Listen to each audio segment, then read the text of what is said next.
جماله بلغ العلا بكماله كشف الدجى بجماله حسن جميع خصاله حسن جميع خصاله صلوا عليه وآله بلغ العلا بكماله جس چاہ اپنا بنا لیا جس چاہ پہ بلا لیا جس چاہ پہ بلا لیا جس چاہ اپنا بنا لیا یہ بڑے کرم کے ہیں فیصلے یہ بڑے کرم کے ہیں فیصلے یہ بڑے نصیب کی بات ہے بلغ العلا بکمالہ بلغ العلا بکمالہ کشف الدجى بجماله حسن جميع خصاله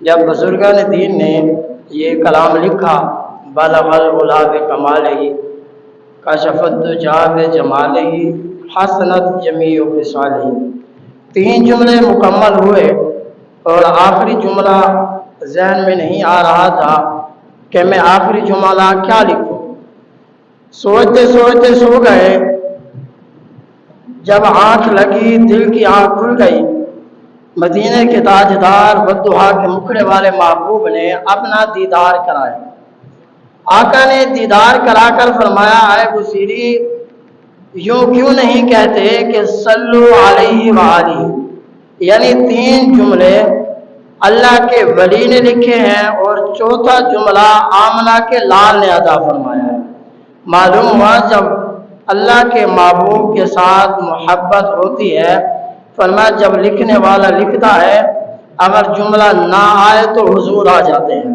آ کر کرم نوازی فرماتے ہیں پھر کہتے ہیں یہی جملہ پڑا بلغ العلا بکمالہ بلغ العلا بکمالہ کشف الدجى بجمالہ حسن جمیع خصالہ صلوا علیہ وآلہ بلغ العلا بکمالہ ہو بھلا حضور کی عادت کا جسے جینا مرنا سکھا دیا بلغ العلا بکمالہ کشف الدجى بجمالہ حسن جمیع خصالہ صلوا علیہ وآلہ حمد و ثنا نے اپنا حصہ آخرت میں لیا ہم نے اسے زیادہ عطا فرمایا، اور جس نے اپنا حصہ دنیا میں لیا فرمایا پھر آخرت میں ان کا کوئی حصہ نہیں ہے۔ اس سے مراد دنیا ہے۔ جو بندہ یہ چاہتا ہے یا اللہ ساری دنیا مجھے اسی دنیا میں عطا فرما، مانگتا ہے مدینے کے تاجدار صلی اللہ علیہ وسلم کے رب نے فرمایا کہ جو بندہ دنیا میں مال مانگے گا اسے مال دیا جائے گا، کم دیا جائے گا، اور جب وہ دنیا میں اپنا حصہ لے لے گا آخرت میں اس کا کچھ حصہ باقی نہیں رہے گا۔ فرمایا جو بندہ اپنی آخرت کے لیے تیاری کرے گا، یہ اپنا مال انعام آخرت کے لیے بچا کے رکھے گا، فرمایا اس آخرت میں اس مال میں اضافہ کر کے زیادہ کر کے عطا فرمائے گا۔ اللہ ہمیں زیادہ مال آخرت میں عطا فرمائے گا۔ اور مدینے کے تاجدار صلی اللہ علیہ وسلم نے دنیا سے بے رغبتی کس طرح کی، دنیا کو اپنے سے دور کس طرح رکھا، دنیا کو کیسے دھتکار دیا دنیا کو کہ دنیا مجھ سے دور ہوگا۔ حضرت علی المرتضیٰ شیر خدا ہر عطا کرم اللہ وجہ الکریم نے دنیا کو 3 طلاقیں دی، 3 طلاقیں دنیا کو دی۔ اولیاء کرام دنیا سے محبت کرنے والے نہیں تھے۔ آؤ امام غزالی رحمۃ اللہ تعالی علیہ لکھتے ہیں کہ ہمارے جو مرشد تھے، پیر تھے، تو انہوں نے ہمیں دنیا سے نفرت دلائی، دنیا سے بے رغبتی دلائی کہ دنیا سے پیار نہیں کرنا۔ تو ہمیں بتاتے رہے، جب ہم ان کے گھر میں گئے تو بڑا عجیب منظر دیکھا کہ ان کے جانوراں کے جو کڑے تھے جن کے ساتھ جانوروں کو باندھا ہوا تھا، فرمایا وہ کڑے زمین کے اندر گاڑے ہوئے تھے، فرمایا وہ لوہے کے نہیں تھے بلکہ وہ سونے کے تھے۔ ہم بڑے حیران رہ گئے، ہمیں دنیا سے بے رغبتی کی ترغیب دے رہے ہیں کہ تم دنیا سے دور رہو، اور خود ان کے جانوروں کے جو قلعے ہیں وہ بھی سونے کے ہیں۔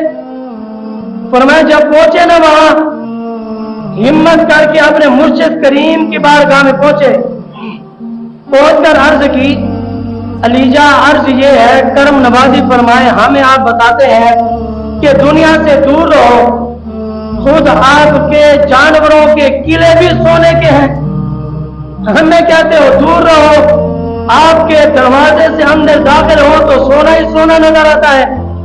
تو آگے مرشد کریم نے خوبصورت جواب دیا اور فرمایا یہ بات ہے، سونے کے قلعے جو ہیں ہم نے زمین میں گاڑے ہوئے ہیں، دل میں تو نہیں گاڑے ہوئے۔ سونے کے قلعے ہم نے زمین میں گاڑ رکھے ہیں، دل میں نہیں گاڑ رکھے۔ معلوم ہوا دنیا کی محبت پیسہ صرف استعمال کرنے کے لیے ہے، پیسہ پیار کرنے کے لیے نہیں ہے۔ جو بندہ پیسے سے پیار کرے گا فرمایا یہ پیسہ اسے ڈبو دے گا۔ کیوں؟ مدینے کے تاجدار نے مثال دے کر ہمیں سمجھایا۔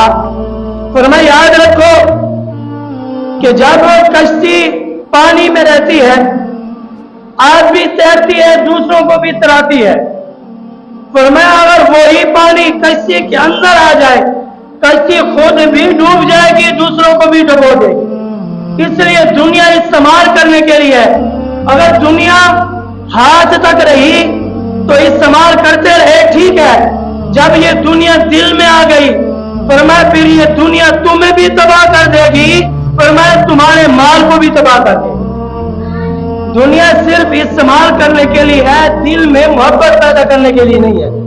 آپ اور میں غور کریں یہاں پر، اگر حضور سے زیادہ پیار دنیا سے ہے تو پھر ہم نے دنیا کی محبت دل میں بسائی ہے، مدینے والے کی محبت دل میں نہیں۔ اگر آقا علیہ الصلوۃ والسلام کی شان کی، عزت کی، عظمت کی، میلاد کی، معراج کی باری آئے، ہم دنیا کو بچا کر رکھیں تو سمجھ لیں ہمیں حضور سے پیار نہیں ہے، دنیا سے پیار۔ فرمایا ہم بچا بچا کر رکھیں، چھپا چھپا کر رکھیں، یہ مال کم نہ ہو جائے۔ فرمایا پھر آمنہ کے لال سے محبت نہیں ہے، ہمیں مال سے محبت ہے۔ اگر حضور کے میلاد پر، حضور کی شان میں ہم مال خرچ کرتے ہیں، معلوم ہوا پھر ہمیں دنیا سے محبت نہیں ہے، زہرا کے بابا سے محبت ہے۔ اور دوسری بات فرمایا کیونکہ رب نے فرمایا قرآن کا فیصلہ بھی ہے، اس وقت تک تم مومن نہیں ہو سکتے ہر چیز سے زیادہ جب حضور سے محبت نہ ہو جائے۔ فرمایا جس بندے کو حضور سے محبت ہے پھر حضور کا نام سن کر جھوم جاتا ہے، کہنے کی ضرورت نہیں پڑتی سبحان اللہ کہو، درود پاک پڑھو، فرمایا اس کی زبان پر اپنے آپ ہی آ جاتا ہے۔ اور جب حضور علیہ الصلوۃ والسلام سے محبت نہ ہو تو پھر زبان پر درود نہیں آتا اور زبان پر سبحان اللہ بھی نہیں آتا۔ اور دوسری بات حضرت صدیق اکبر رضی اللہ تعالی عنہ، کیونکہ ان کی تربیت کسی انسان نے نہیں فرمائی بلکہ زہرا کے بابا نے فرمائی ہے، نبیوں کے سردار نے فرمائی ہے۔ آقا علیہ الصلوۃ والسلام نے اس قدر تربیت فرمائی ان کی، فرماتے ہیں آپ نے پانی مانگا، لوگوں نے پانی کے اندر شہد ملا کر شربت بنا کر پیش کیا، جیسے ہی آپ کی بارگاہ میں شربت پیش کیا گیا، آپ نے جیسے گلاس پکڑا تو جسم پر کپ کپی طاری ہو گئی، آپ کانپنے لگے، جسم لرزنے لگا، آپ حیران رہ گئے اور سکتے میں چلے گئے۔ فرمایا جب سنبھلے طبیعت نے ساتھ دیا تو زبان پر جملے کیا تھے؟ غلاموں نے پوچھا اے آمنہ کے لال کے غلام امیر المومنین، آپ کیوں کانپ رہے تھے؟ کیوں آپ کا جسم کانپ رہا تھا؟ کب کبھی طاری تھی؟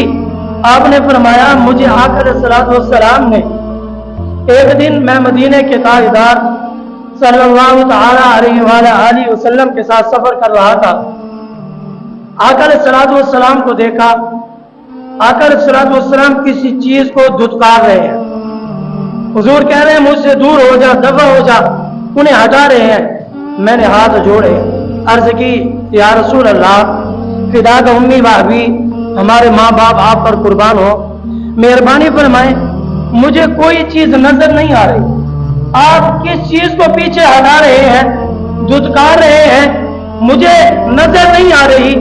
آقا علیہ الصلوۃ والسلام نے فرمایا اے صدیق، یہ دنیا تھی جو میرے قریب آ رہی تھی، میں نے اس دنیا کو دفع کیا اور پیچھے ہٹایا، فرمایا میرا تعلق دنیا سے نہیں ہے، میرا تعلق میرے رب سے ہے، میرا رب سے میرا تعلق ہے، دنیا سے نہیں ہے۔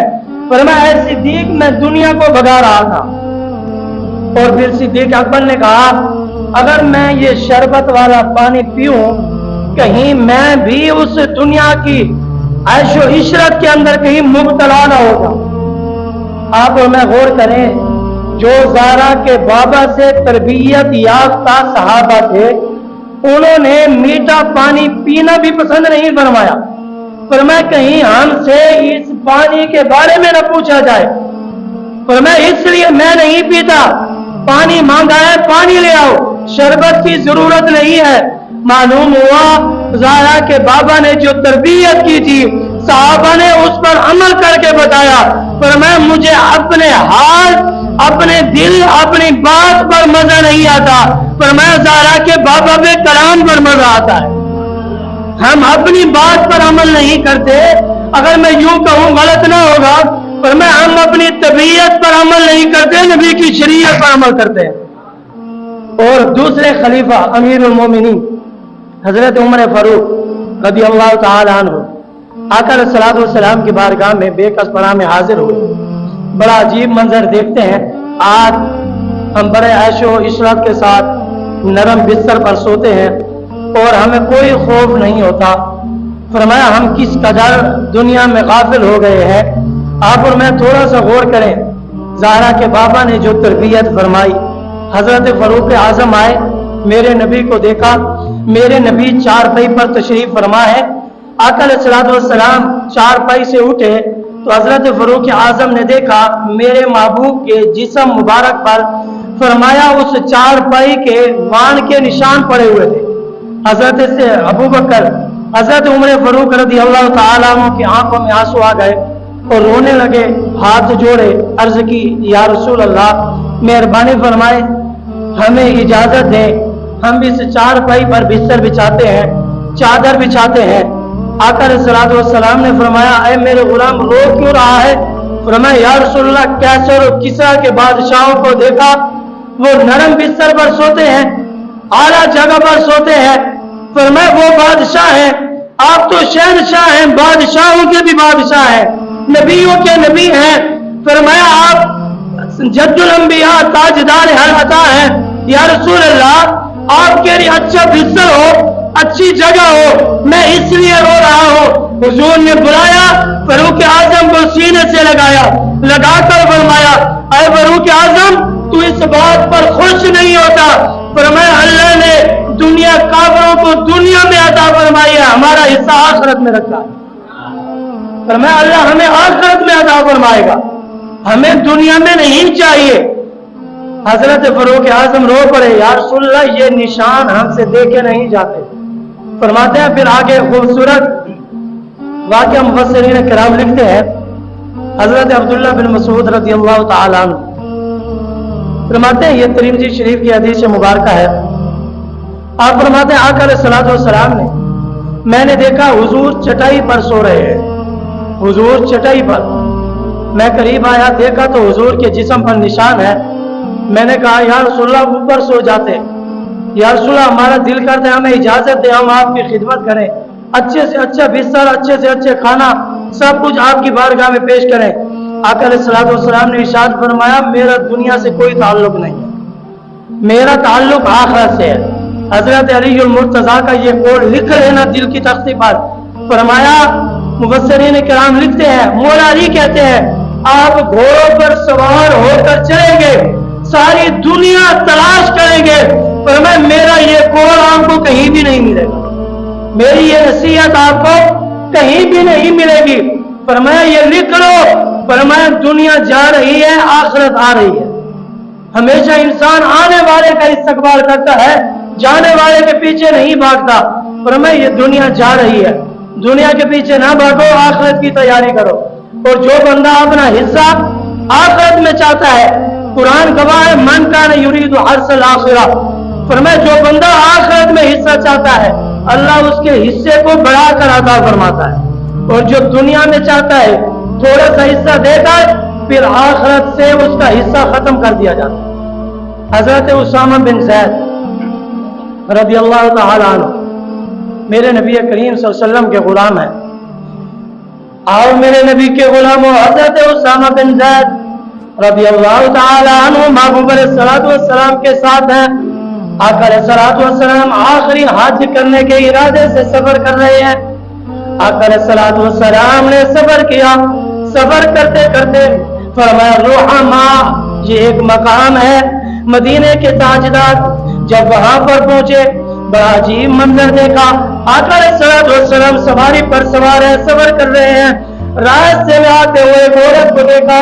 آقا علیہ الصلوۃ والسلام نے دیکھا عورت آ رہی ہے، حضور نے اپنی سواری روک دی، نیچے اتر گئے۔ آقا علیہ الصلوۃ والسلام کے قریب آئی عورت، ایک بچہ عورت کے پاس ہے۔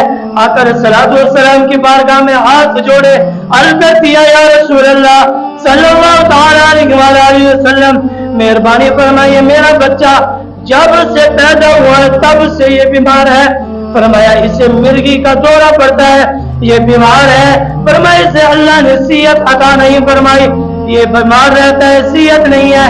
آقا علیہ الصلوۃ والسلام نے بچے کو اٹھایا، سینے سے لگا کر اپنی سواری پر سوار کیا، سوار کر کے آقا علیہ الصلوۃ والسلام نے اپنے سامنے بٹھایا اور بٹھا کر کہا، فرمایا اپنا لعاب دان آقا علیہ الصلوۃ والسلام نے نکال کر اس کے منہ میں ڈالا، جیسے اس کے منہ میں لعاب دان ڈالا اور آقا علیہ الصلوۃ والسلام نے ایک جملہ کہا، مدینے کے تاجدار نے کہا اے اللہ کے دشمن نکل جا۔ کہنا ہی تھا۔ حضرت اسامہ بن زید رضی اللہ تعالیٰ عنہ فرماتے ہیں کہ میں نے دیکھا، فرمایا حضور نے کہا اللہ کے دشمن نکل گا، جب وہ کوئی چیز نکلی اور دوڑ گئی اور بچہ ٹھیک ہو گیا، جب بچہ صحیح سلامت ہوا، چلنے بھی لگا اور بولنے بھی لگا، حضور کا بڑا عظیم معجزہ تھا۔ فرماتے ہیں جب یہ منظر دیکھا نہ سارا دیکھ کر حیران رہ گئے، آقا علیہ الصلوۃ والسلام نے بے کسوں کے ساتھ پیار کیسے کی، محبت کیسے کی، کسی شاعر نے کیا خوب کہا، سلام اس پر کہ جس نے بے کسوں کی دستگیری کی، سلام اس پر کہ جس نے بے کسوں کی دستگیری کی، سلام اس پر کہ جس نے بادشاہی میں فقیری کی۔ فرمایا کہ سلام اس پر، آقا علیہ الصلوۃ والسلام کی ذات پر۔ جب حضور حج کر کے واپس آئے نا، اسی راستے پر حضور گھر نہیں آئے، پہلے اس عورت کے پاس پہنچے، پہنچ کر پوچھا بتاؤ تمہارے بیٹے کا کیا حال ہے۔ فرماتے جب حضور نے حال پوچھا نا، عورت مسکرائی ہوگی، فرمایا کہ ساری کائنات کے مالک زہرا کے بابا آج میرا حال پوچھ رہے ہیں۔ فرمایا حضرت داؤد علیہ نبی جی علیہ الصلوۃ والسلام جب بیمار ہوئے نا، بہت سا عرصہ بیمار رہے، 40 سال۔ اس کے بعد آپ کی بیوی کہنے لگی اللہ سے دعا مانگے، آپ اللہ کے نبی ہیں، اللہ آپ کو شفا عطا فرما دے۔ آپ نے کہا اللہ نے مجھے اتنا عرصہ صحت عطا فرمائی ہے، جب اتنا عرصہ گزر جائے گا، یعنی اگر میں 60 سال صحت یافتہ رہا ہوں، صحیح رہا، اور جب 60 سال بیمار رہوں گا حساب برابر ہو جائے گا، پھر دعا مانگوں۔ آج تو بندہ ایک دن بیمار ہو جائے تو سارے شکوے رب سے کرتا ہے کہ اللہ تبارک و تعالی نے مجھے بیماری دے دی، اور یہ سننے کو ملتا ہے اگر کسی کا باپ فوت ہو جائے، لوگ کہتے ہیں اللہ کو ایسا نہیں کرنا چاہیے تھا کیونکہ چھوٹے چھوٹے بچے ہیں، ان کا کیا بنے گا۔ یہ الفاظ درست نہیں ہیں۔ آقا علیہ الصلوۃ والسلام نے فرمایا حضرت داؤد نے دعا نہیں مانگی، جب آپ دعا مانگی سلامت ہو گئے، اللہ نے صحت عطا فرما دی، تو پھر ایک دن بیٹھے رو رہے تھے۔ بیوی نے پوچھا رونے کی وجہ کیا ہے، آپ کیوں رو رہے ہیں؟ تو حضرت داؤد علیہ نبی جی علیہ الصلوۃ والسلام نے فرمایا میں اس لیے رو رہا ہوں، فرمایا جب میں بیمار تھا صبح میرا رب میرا حال پوچھتا تھا، 12 گھنٹے اس کی لذت میرے جسم میں رہتی تھی۔ فرمایا پھر 12 گھنٹے میں انتظار کرتا کہ کب وقت آئے گا رب میرا حال پوچھے گا۔ جب سے اللہ نے صحت دی ہے میرا حال ہی نہیں پوچھا، اس لیے کہتا ہوں کاش کہ میں بیمار ہی رہتا۔ فرمایا قیامت کے دن جو لوگ بیمار ہیں، مصیبتیں آتی ہیں نا، جو لوگ صحیح سلامت ہیں، قیامت کے دن جب دیکھیں گے نا ان کو میرا اللہ انعام عطا فرمائے گا، پھر کہیں گے کاش کہ ہمارے جسم کو کینچیوں سے کاٹا جاتا، آج ہم بھی یہ انعام لینے کے حقدار بن جاتے۔ اور حضرت ربیہ رضی اللہ تعالیٰ عنہ، ایک دن رات کا وقت ہے، عشاء کے بعد آقا علیہ الصلوۃ والسلام نے فرمایا اے ربیہ رات کا وقت ہے، جاؤ گھر جا کر سو جاؤ۔ حضرت ربیہ رضی اللہ تعالیٰ عنہ کہتے ہیں یا رسول اللہ میں نہیں جاتا۔ آپ کیا کہیں گے کہ حضور کا حکم نہیں مانا تھا؟ حضور کا حکم سر آنکھوں پر، فرمایا محبت اور عشق تھا نا۔ کہنے لگے یا رسول اللہ میں گھر نہیں جاتا۔ مدینے کے تاجدار نے کہا گھر چلا جا، صبح ہوگی آ جانا، اگر آ گیا تو ٹھیک ہے، نہیں آیا پھر بھی کوئی بات نہیں، میں اجازت دے رہا ہوں۔ حضرت ربیہ کہتے ہیں یا رسول اللہ میں نہیں جاتا۔ حضور نے فرمایا اتنی ٹھنڈ ہے، اتنی سردی ہے، چلا جا گھر۔ اس نے کہا یا رسول اللہ تہجد کا وقت ہوگا میں آپ کو وضو کراؤں گا، میں نہیں جاتا۔ مدینے کے تاجدار نے کہا چل گھر نہیں جاتا تو اندر آ جا۔ حضرت ابو ذر غفاری رضی اللہ تعالیٰ عنہ آپ فرماتے ہیں کہ میں بڑا سخت تھا، جو نوکر چاکر میرے پاس کام کرنے والے تھے میں بڑا سخت رویہ رکھتا ہوں کے ساتھ۔ جب میں حضور کا غلام بنا نا، حضور کی بارگاہ میں پہنچا، مدینے کے تاجدار نے ایک ہی جملہ کہا، وہ جملہ میرے دل میں چلا گیا۔ مدینے کے تاجدار نے کہا اے ابو ذر غفاری جو تم نے خود کھانا ہے وہ غلاموں کو کھلاؤ، جہاں تم نے سونا ہے وہاں غلاموں کو سلانا ہے، جو تم نے پہننا ہے وہ غلاموں کو پہنانا ہے۔ فرماتے ہیں اس کے بعد میں اکیلا تنہا کھانا نہیں کھاتا، جب بھی کھانا لگتا تو غلاموں کو بلا لیتا۔ فرمایا تم غلام نہیں ہو، فرمایا میرے بھائیوں میرے ساتھ بیٹھ کر کھانا کھاؤ۔ غلام کہتے ہیں ابو ذر غفاری تمہیں کیا ہو گیا؟ پہلے تو ہمیں یہ رویہ نہیں ملا۔ فرمایا پہلے کیونکہ میں حضور کا غلام نہیں تھا نا، جب بندہ حضور کا غلام بن جاتا ہے پھر اپنی مرضی نہیں چلتی، مدینے والے مصطفیٰ کی مرضی چلتی ہے۔ فرمایا حضرت ربیہ جب آئے نا، آج دیکھو نا ایک نوکر کا کیا حال ہوتا ہے، جو ملازم ہو، 3 حق بیان کیے ہیں مدینے کے تاجدار نے. اگر اپنی مرضی کرنی ہے تو کرتے رہو، اگر حضور کے فرمان پہ چلنا ہے، پہلا حق حضور نے فرمایا جسے مزدوری پر رکھو، پہلا حق ہے اس کے ساتھ مزدوری طے کرو، یہ مزدور کا پہلا حق ہے. اور دوسرا حق بیان فرمایا اس کا پسینہ خشک ہونے سے پہلے اسے مزدوری دو. تیسرا حق بیان فرمایا مدینے کے تاجدار نے، فرمایا ان کے ساتھ مسکرا کر بات کرنی ہے، ان کے ساتھ مسکرا کر، اخلاق کے ساتھ، پیار کے ساتھ. حضور نے یہ 3 حق بیان کیا ہے، میں نے 3 سیکنڈوں میں سنا دیے. حضور نے فرمایا یہ 3 حق ہے اور جب ادا کرو گے تو ایسے ہی کرو گے. فرمایا حضرت ربیہ جب اندر آئے نا، فرماتے ہیں حضور سوئے ہوئے تھے نا، حضور ایک سائڈ پہ ہو گئے، ایک جگہ چھوڑ دی، فرمایا میرے ساتھ ہی سو جا. حضرت ربیہ کہتے ہیں حضور میں کہاں، آپ کہاں، میری کیا اوقات میں آپ کے ساتھ سو جاؤں. مدینے کے تاجدار نے فرمایا میرے ساتھ ہی سو جا. فرمایا یا رسول اللہ میں نہیں سوتا. بات ختم ہو گئی. مدینے کے تاجدار نے فرمایا اگر میرے ساتھ نہیں سوتا، فرمایا یہ کمبل لے لے اور میرے قدموں میں سو جا. فرمایا وہ قدم، حضور کے وہ قدم، تھوڑی سی تشریح. فرمایا تمام نبی انبیاء سبحان اللہ، میرے نبی کی شان بڑا اور بڑا، حضور کی شان تو اعلیٰ ہی اعلیٰ. میں حضور کے ہاتھ مبارک، حضور کے پیر مبارک، حضور کے ہونٹ مبارک، حضور کی پیشانی مبارک، حضور کا سینہ مبارک، حضور کی پنڈلیاں مبارک، میں کسی کی شان بیان نہیں کر رہا. میں ایک حضور کی نالین جو حضور کے قدموں میں تھی ان کی یہ شان ہے. فرمایا زمین نیچے، حضور کی نالینوں پر، کعبہ نیچے، حضور کی نالینوں پر. فرمایا کعبۃ اللہ بیت المعمور، فرشتوں کا کعبہ نیچے، حضور کی نالینوں پر. فرمایا سارے نبی نیچے، حضور کی نالینوں پر. فرمایا پہلا آسمان نیچے میرے نبی کی نالینوں پر، دوسرا آسمان نیچے میرے نبی کی نالینوں پر، تیسرا آسمان نیچے میرے نبی کی نالینوں پر، چوتھا آسمان، پانچواں، چھٹا، ساتواں، سارے آسمان نیچے تھے، میرے نبی کے قدموں کے ساتھ لگنے والی نالین اوپر تھی. بلکہ عرش نیچے تھا، میرے نبی کی نالین اوپر تھی.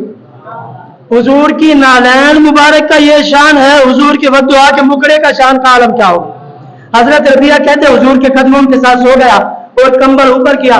حضور کے پیر مبارک کبھی میں نے میرے لبوں کے ساتھ لگتے نہیں کہنا، سبحان اللہ نہیں کہنا. حضور کے قدم صبح ہوئی، آپ فرماتے ہیں میں نے لوگوں کو بلا کر کہا. حضرت ابو ہریرہ بھی فرماتے ہیں میں ایک بندہ ملتا اسے بلا لیتا، آج میں تجھے حضور کے اوصاف بیان کرتا ہوں، حضور کی شان سناتا ہوں. فرماتے ہیں کبھی حضور کے قدم مبارک یہاں لگتے، کبھی حضور کے قدم یہاں لگتے، کبھی حضور کے قدم یہاں لگتے. میں کمبل کو نیچے نہیں کرتا، میں خود نیچے ہو جاتا، حضور کے قدم سینے پر رکھتا، کبھی حضور کے قدم لبوں پر رکھتا، کبھی حضور کے قدم پیشانی پر رکھتا. فرمایا صبح فخر سے کہہ رہا تھا اے لوگوں مجھے مبارک دو، رات میں نے حضور کے قدموں میں گزاری ہے. مدینے کے تاجدار کے قدموں میں حضور کے قدم یہاں لگے، پھر یہاں لگے، پھر یہاں لگے، پھر یہاں لگے. میں نے ہاتھ لگائے. فرمایا پھر میں حضور کی شان بیان کرتا گیا. فرمایا یہ میرے نبی وہ نبی ہیں جن کے صدقے آج ہمارے چہرے سلامت ہیں. آخری مسئلہ سماعت فرمایا. کچھ لوگ گفتگو کر رہے تھے، مجھے سننے کو ملی. میں نے کہا میرا حق بنتا ہے جو بات غلط ہو میں بیان کر دوں، اور یاد رکھنا یہاں ہو یا درس میں ہو، میں ہاتھ جوڑ کر کہتا ہوں یاد رکھنا یار، جب حضور رب کا قرآن، نبی کا فرمان، نبی کی شریعت سامنے ہونا، اس وقت کبھی بھی سر نہ اٹھانا، سر جھکا کے سر تسلیم کر لینا. یا رسول اللہ میں اپنے آپ سے پیار نہیں کرتا، تیری شریعت سے پیار کرتا ہوں. اچھا مسئلہ یہ ہے، یاد رکھنا پہلی بات تو یہ، آپ کہہ دیں گے کہ یہ ایسے لگ جاتے ہیں. ایک بندے نے سوال کیا جی مولوی بڑے پیسے لیتے ہیں بیان کرنے کے، جب بلایا جائے، یہاں بیٹھے کچھ لوگ 2 بندے گفتگو کر رہے تھے، میں نے سنا. میں نے کہا یار بات سن، اگر تو نے حدیث پڑھی ہے، مسئلہ پڑھا ہے تو پھر مجھے بتا، میں بھی مان جاؤں گا. اگر نہیں پڑھا تو دین کے بارے میں خدا را ہاتھ جوڑ کر کہتا ہوں، دین کے بارے میں اگر آپ کو مسئلے کا پتہ ہے، آپ دین جانتے ہیں، دین پڑھا ہے، پھر بیان کریں، بحث کریں. اگر نہیں پڑھا خدا را زبان بھی بند اور منہ بھی بند رکھے.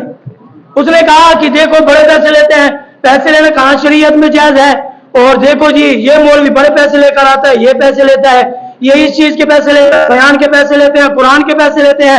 فرمایا حدیث کے پیسے لیتے ہیں, حدیث پڑھانے کے پیسے لیتے ہیں, قرآن پڑھانے کے پیسے لیتے ہیں.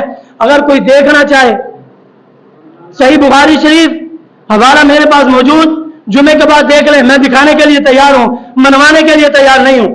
2 حدیثیں دکھا بھی سکتا ہوں, بہت ساری حدیثیں سنا بھی سکتا ہوں. فرمایا اللہ کے فضل و کرم سے, حضور کی عطا سے, فرمایا مدینے کے تاجدار کے دور میں صحابہ کرام گئے, ایک بندے کو انہوں نے دم کیا, ان سے 20 بکریاں لے آئے یا 80 بکریاں لے کر آ گئے. آقا علیہ الصلوۃ والسلام نے پوچھا کیوں لے آئے ہو؟ فرمایا یا رسول اللہ وہ لوگ دین کی قدر کرنے والے نہیں تھے, آپ بھی تو ایسی قدر کرتے ہیں نا, کوئی سال بعد کوئی 6 ماہ بعد اگر کوئی ختم آ جائے جیب میں ہاتھ ڈالتے ہیں, پہلے دیکھتے ہیں 20 والا نوٹ تو نہیں جا رہا, آپ تو یہی دیتے ہیں نا, پھر کہتے ہیں مولوی مانتے ہیں, کیونکہ ان کا پیٹ نہیں ہوتا, بیوی نہیں ہوتی, بچے نہیں ہوتے, ان کے والدین نہیں ہوتے. حضور نے فرمایا ان مال میں سے میرا حصہ بھی نکال دو. معلوم ہوا اعلیٰ حضرت نے لکھا ہے فتاوی رضیہ شریف کے اندر, یہ حوالہ موجود ہے. فرمایا قرآن پڑھانے کے پیسے لے سکتے ہیں, جائز ہے, درست ہے. نماز پڑھانے کے پیسے لے سکتے ہیں, جائز ہے, درست ہے. ایک مسئلہ ہے آپ یہ کہے کہ ہم وقت کے پیسے لے رہے ہیں, اور جو بندہ کہے کہ برکت کے لیے میری دکان میں پڑھ دو, ان سے پیسے پہلے لینے چاہیے جو برکت کے لیے پڑھائے. اعلیٰ حضرت نے لکھا ہے جو بندہ کہے برکت کے لیے میرے گھر میں آ کر قرآن پڑھو, فرمایا ایک ایک آیات کے پیسے لینے چاہیے. کیوں؟ فرمایا لوگ دین کی قدر نہیں کرتے, اس لیے. صحیح بخاری کی حدیث ہے اور حضرت ابو ہریرہ غالباً اس حدیث کے راوی ہیں, خود پڑھ کے دیکھیں. مدینے کے تاجدار نے فرمایا جائز ہے, درست ہے, پیسے لے سکتے ہیں اور لینا جائز ہے, کیونکہ اگر آپ خدمت کرتے لوگ بغیر پیسے لیے نماز بھی پڑھاتے, قرآن بھی پڑھاتے, کیونکہ یہ آپ کی محنت ہے. دعا اللہ تبارک و تعالیٰ ہم سب کو اس پر عمل کرنے کی توفیق عطا فرمائے. آقا علیہ الصلوۃ والسلام کا سچا اور پکا غلام بنائے.